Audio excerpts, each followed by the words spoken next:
It looks like we are live. Good over here. Right, good. Check, check. All right. Good morning, Vikings fans. We're about 40 minutes away from kickoff against the Oakland Raiders here in Week 3 of the NFL season. I am Kirby O'Connor, your host for this week's pregame. Joe Johnson cannot be here. He is at Ground Zero, at the site, at Valhalla, ready to help the Vikings do battle with the Oakland Raiders. He's at the game today, which is great for him. I will be at a game later this year against the Philadelphia Eagles. So, yeah, pretty excited. To start off, let's talk about last week's game. Just a very brief little thing.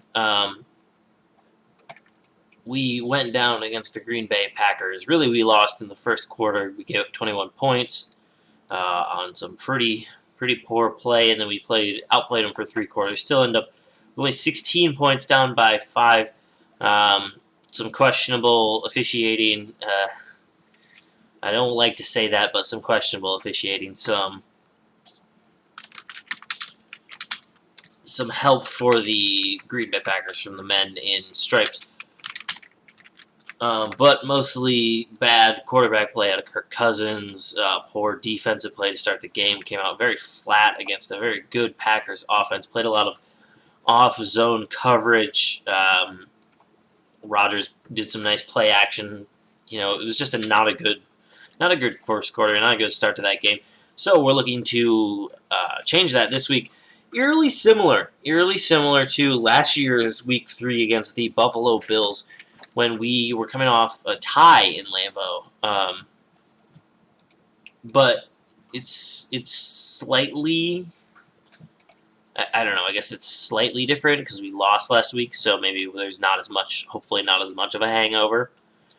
But it's kind of one of those trap games still. The Oakland Raiders, they're not a bad team per se. Everybody likes to meme about them because John Gruden traded away, Khalil Mack and Amari Cooper, essentially handing playoff berths to the Chicago Bears and the Dallas Cowboys. But they're not a bad team, and Derek Carr can light up a scoreboard if you do not, put pressure on him and make him make throws or at least make checkdowns.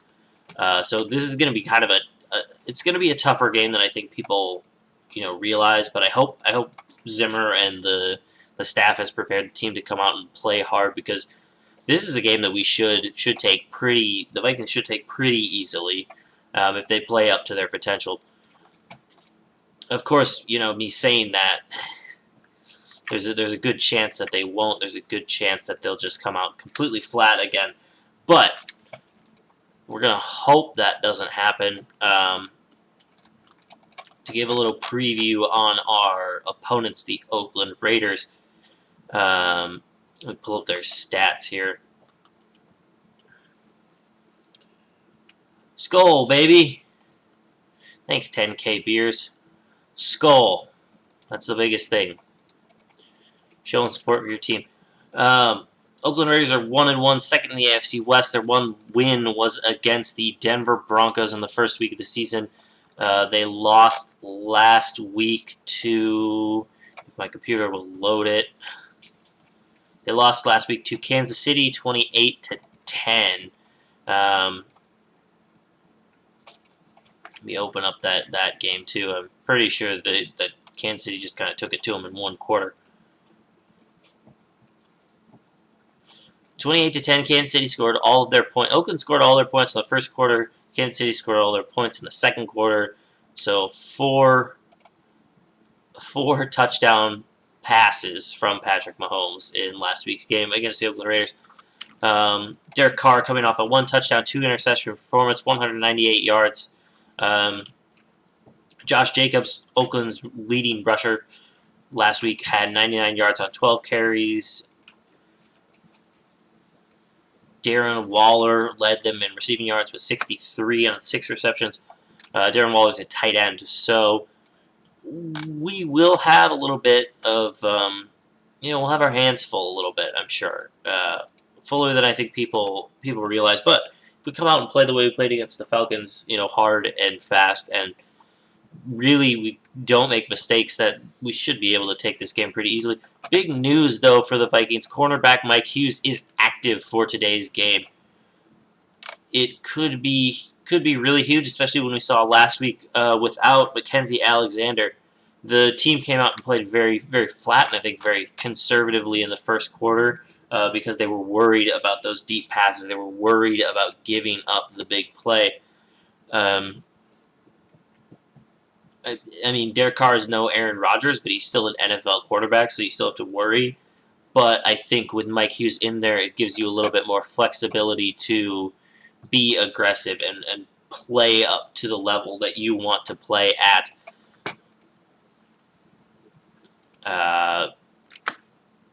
Other inactive/actives for today, this coming from Sean Borman's Twitter, which is, comes from the Vikings Twitter. Notable inactives for today. Anthony Barr is inactive. That one's kind of gonna. It's could be a problem, but I think Eric Wilson has done a good enough job in the past that Anthony Barr should be able to.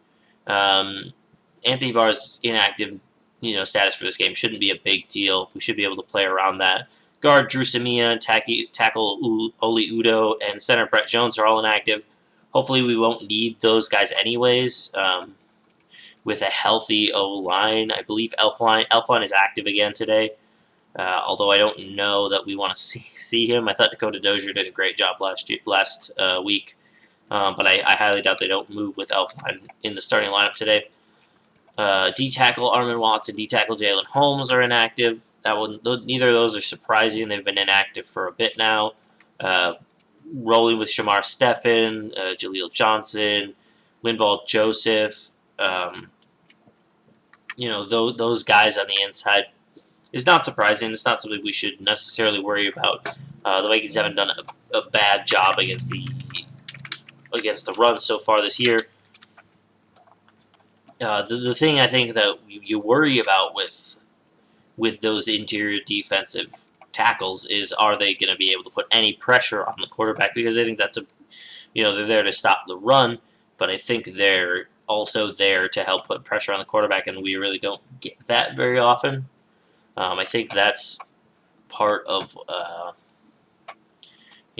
problem against the pass, if there is a problem.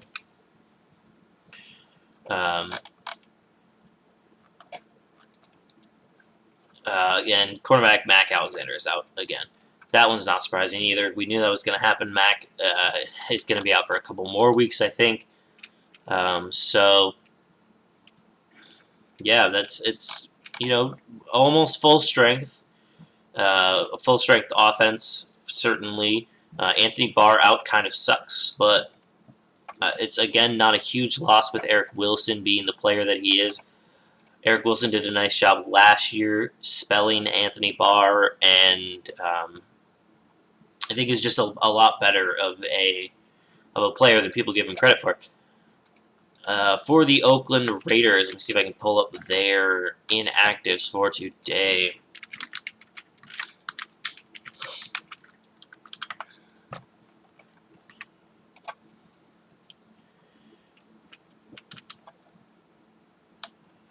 Alright, here we go. I guess there is a big one in here. Wide receiver Trevor Davis, guard Gabe Jackson, wide receiver / return specialist, I assume, Dwayne Harris, Deshaun Kaiser, Corey Liggett, and Davis Sharp. But the big one is Ryan Grant is out for the Raiders. He's a very good receiver. So, they're not horribly banged up either. They're pretty much full strength other than Ryan Grant being out for today's game. It should be a good one. At U.S. Bank. So that's what I've got so far for our games. Let's look at the other games slated for this week. The Thursday night game was Tennessee and Jacksonville. That was a bit of an interesting Interesting one. Totally a good prime time matchup. Jacksonville won that 20-7, and there was a very controversial, at least to Vikings fans, no call on a blocking downfield on a touchdown, because apparently you can't do that, and they'll take it away from you this year, but only if you're in Green Bay. Not better. We get other notable games from today. We got Green Bay is playing Denver. We pray that the Broncos can pull one out against Green Bay. I don't know if they can. The Broncos aren't a very great team, but they could surprise you. They got a decent defense at least. The Detroit Lions are playing the Philadelphia Eagles. Philadelphia Eagles, of course, only a couple years removed from a Super Bowl championship. Hopefully we can get some help from Philly on that one. It's hard to cheer for Philadelphia sometimes due to past history, but I think the Vikings should look to get some help from Philadelphia in that matchup and keep Matthew Stafford and the Detroit Lions down and put them at 1-1-1. The only other NFC North matchup is the Monday night game, Chicago and Washington. Washington's going to have to do a lot to win that game. Keep Mitchell Trubisky trying to throw to his left the whole time. Otherwise, it's going to be a tough one for Washington to pull out with Chicago's defense, and they've got Case Keenum. Washington's got Case Keenum at quarterback. It's going to be kind of a tough one, but hopefully we can help. We can rely on Washington to one of those games to come out as a, between Green Bay and Chicago, one of those games to come out as a loss for one of our NFC rivals.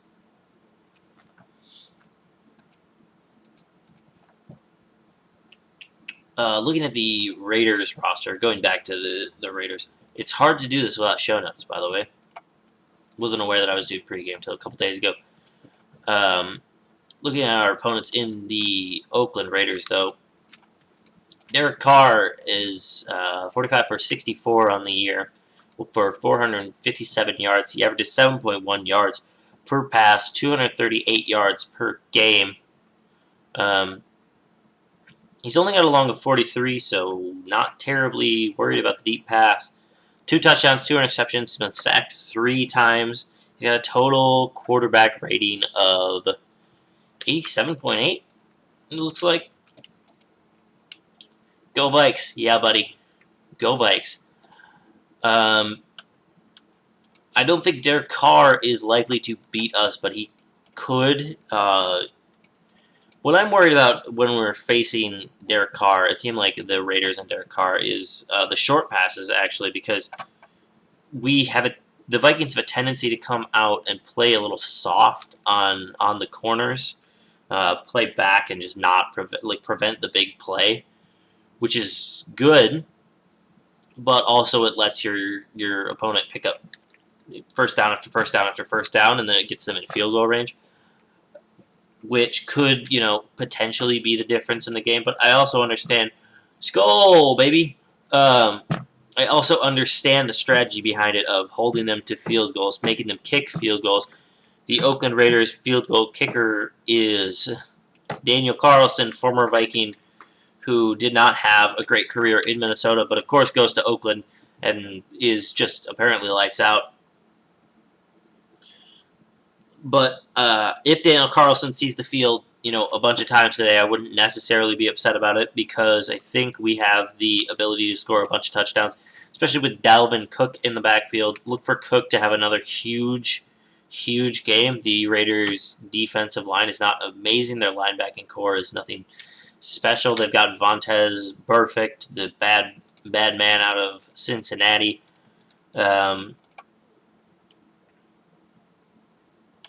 Jonathan Hankins is another one that could give us troubles in that run game and the pass game, depending on how stout our interior line is.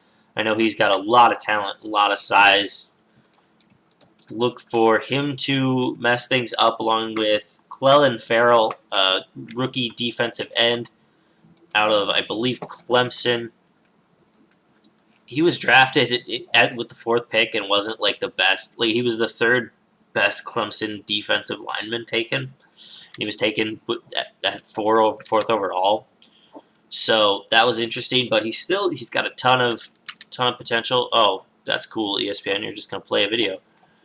I love auto playing videos on websites. It's the best design ever. But Clelin Ferrell could give us some problems depending on how we handle him.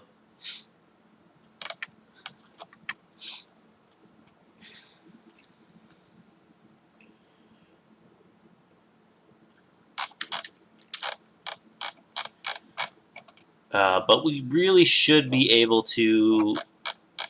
We really should be able to take the Oakland Raiders in this game and kind of, do what we want. Do what we want to them, which I think what we want to do is control the clock, run the ball, win the game, make Kirk Cousins take the ball out of Kirk Cousins' hand, make him throw it 10 to 15 times, and that's it. Which I know is a big meme because we paid him $84 million to be a game manager. I agree. This is our year. This is our year. We paid him $84 million to be a game manager, but the fact of the matter is we paid him $84 million to win games. So if you win games by putting your defense on the field and letting them win the games, I think that is worth the money in the NFL because I don't think Kirk Cousins has been getting a really bad, rightfully so, a lot of criticism. Some of the criticism I think is unfounded. To call Kirk Cousins worse than Christian Ponder, I think, is a little ridiculous. Kirk Cousins is an average NFL quarterback. He's pretty mediocre at times, but he can do some things. Last week he missed a few throws that really could have won the game for us. Thinking of specifically Adam Thielen on the sideline on a little corner route. Cousins had to kind of float it in there because he was worried about defense pressure in his face, but still that's a throw you got to make. And the big one, Stephon Diggs, very similar to last year, although it wasn't at the seam, it was outside the numbers. He hit Stephon Diggs late in the fourth quarter, he just beat his defender like a rented mule, and Cousins couldn't hit him. Cousins put it way out in front of him to the point where Diggs gave full extension. He still couldn't get to it. That's when you really got to hit because that would have been the difference in the game. I think if he hits that pass, we are having a very different discussion. About Kirk Cousins this week. I think we're talking about him as at least the hero, or at least the winning the game, and he doesn't receive nearly as much criticism. Now, his interception, where he tried to fit it in between 5 defenders, that was terrible. His fumble, although not entirely his fault, you still got to secure the ball. Kirk Cousins has a lot to prove, especially in a game like this one where we're playing the Oakland Raiders. They're not amazing. They're not incredible. They're a pretty average NFL, team total, and they're not great on defense. They're in the 25-ish range as far as rankings. But I think this is a big one.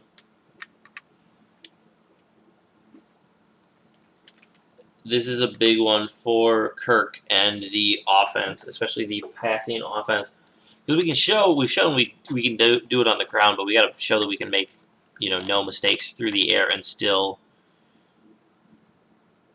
make it happen. Oh, that's cool, Joe. You just went live, so now I'm not live. I'm pretty sure. Well, I'm not sure how that works exactly.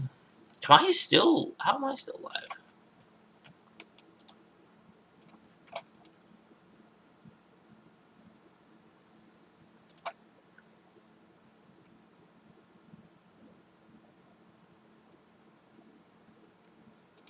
Alright, apparently I'm somehow still live at the same time that Joe is.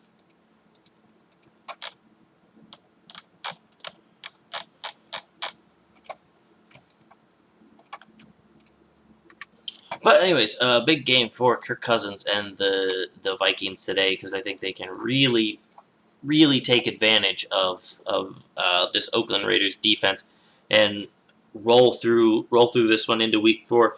A lot of optimism should be had with a little bit of wariness at the same time because I think there's a good chance that the Vikings just destroy in this game, just win, just kind of control the game.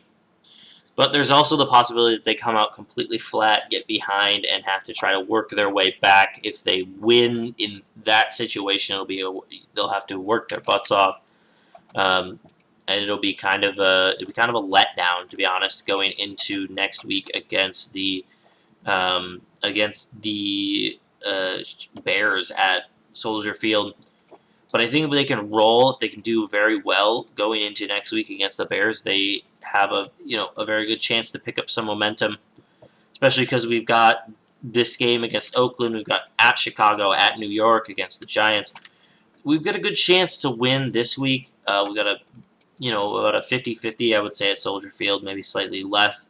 And we got a pretty good chance to win at MetLife against the Giants and Daniel Jones.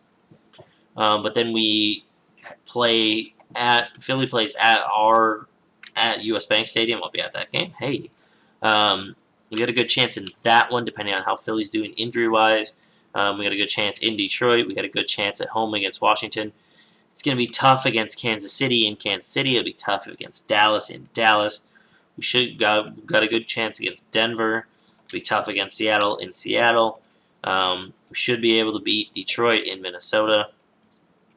It's going to be tough against the Chargers, depending on how things shake out with them. But that one's probably also going to be a tough game. Green Bay at Minnesota, that's always a tough game. Chicago at Minnesota, that's always a tough game. So we do not have the meat grinder of a schedule that we did last season.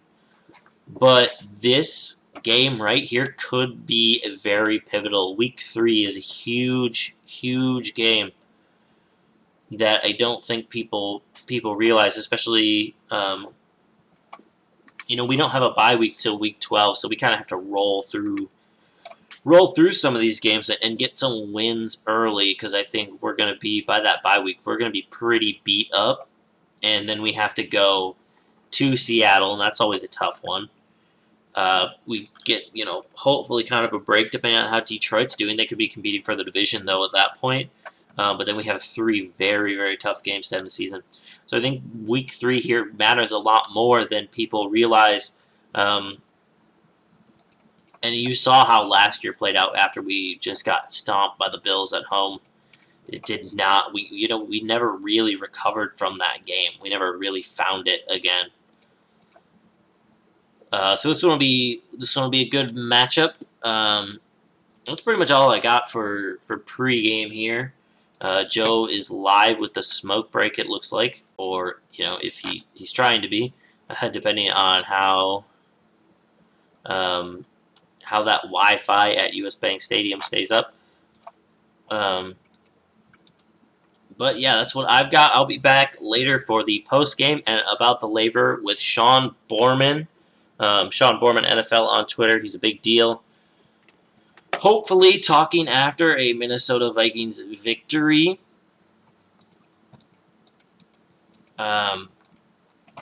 Just to plug who we are Vikings Territory. We own VikingsTerritory.com, PurplePTSD.com, VikingsTerritoryRadio.com. We do a lot of podcasts. We do a lot of articles. We are one of the top independent Vikings news sites in the game. I'm Kirby O'Connor, KJOcon14 on Twitter. You can tweet at me during the game. I can't guarantee that I'll respond, but you can tweet at me. We've got live chats live now on both PurplePTSD.com and VikingsTerritory.com. If you want to check those out, get in there, start chatting with me, start chatting with a few other guys who are going to be in there today. It should be a good time, and hopefully we'll be talking Vikings victory against Derek Carr and the Oakland Raiders. Yeah. Skull.